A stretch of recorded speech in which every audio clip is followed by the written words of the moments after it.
சட்டப்பேரவையில் முதலமைச்சர் கொண்டு வந்த தீர்மானம் ஒருமனதாக நிறைவேற்றம் செய்யப்பட்டிருக்கிறது. அதனை அண்மை செய்தியாக பார்த்துக் கொண்டிருக்கிறோம். சட்டப்பேரவையில் முதலமைச்சர் கொண்டு வந்த தீர்மானத்திற்கு அனைத்து கட்சிகளும் ஆதரவு தெரிவித்து உள்ளனர். விவரங்களை செய்தியாளர் நந்தினி வழங்க கேட்கலாம். நந்தினி, இது தொடர்பான விவரங்களை பகிர்ந்துக்கிறது. வணக்கம். மக்கள் தொகை கணக்கெடுப்போடு சாதி வாரியான கணக்கெடுப்பையும் இணைந்து நடத்த மத்திய அரசை வலியுறுத்தி முதலமைச்சர் கொண்டு வந்த தீர்மானம் சட்டப்பேரவையில் ஒருமனதாக நிறைவேற்றப்பட்டிருக்கிறது. இந்த தீர்மானம் ஒப்புதலுக்காக அனுப்பி வைக்கப்பட இருக்கிறது.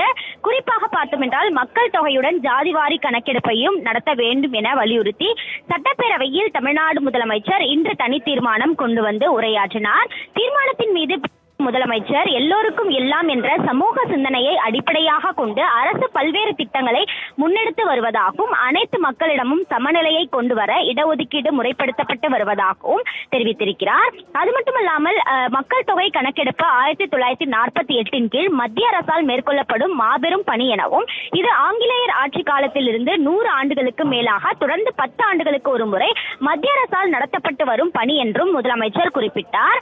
இந்த சட்டத்தின்படி மாநில அரசுகள் சமூக பொருளாதார சேகரிக்க வழிவகை செய்யப்பட்டுள்ளதே தவிர இந்த சட்டத்தின் பிரிவின்படி மத்திய அரசிடம் சட்டத்தின் 7வது அட்டவணையில் உள்ள இனங்கள் தொடர்பான புள்ளி விவரங்களை சேகரிக்க இயலாது எனவும் தமிழ்நாடு முதலமைச்சர் குறிப்பிட்டிருக்கிறார்.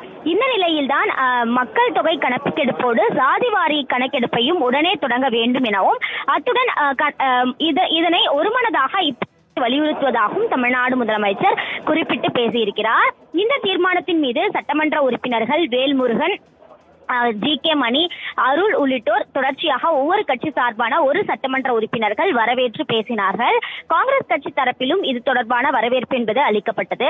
பாமகவை பொறுத்தவரையில் பார்த்தோம் என்றால் மக்கள் தொகை கணக்கெடுப்பை மாநில அரசே நடத்த வேண்டும் எனவும் அதற்கான விதி உள்ளதாகவும் தெரிவித்த நிலையில் இதற்கு சட்டத்துறை அமைச்சர் ரகுபதி விளக்கம் அளித்திருந்தார். இந்த நிலையில்தான் முதலமைச்சர் கொண்டு வந்த தனி தீர்மானம் சட்டப்பேரவையில் குரல் வாக்கெடுப்பு மூலம் ஒருமனதாக நிறைவேற்றப்பட்டது. மக்கள் தொகை கணக்கெடுப்போடு ஜாதிவாரி கணக்கெடுப்பையும் இணைந்து நடத்த மத்திய அரசை வலியுறுத்தி முதலமைச்சர் கொண்டு வந்த தனி தீர்மானம் சட்டப்பேரவையில் குரல் வாக்கெடுப்பு மூலம் ஒருமனதாக நிறைவேற்றப்பட்டுள்ளது குறிப்பிடத்தக்கது.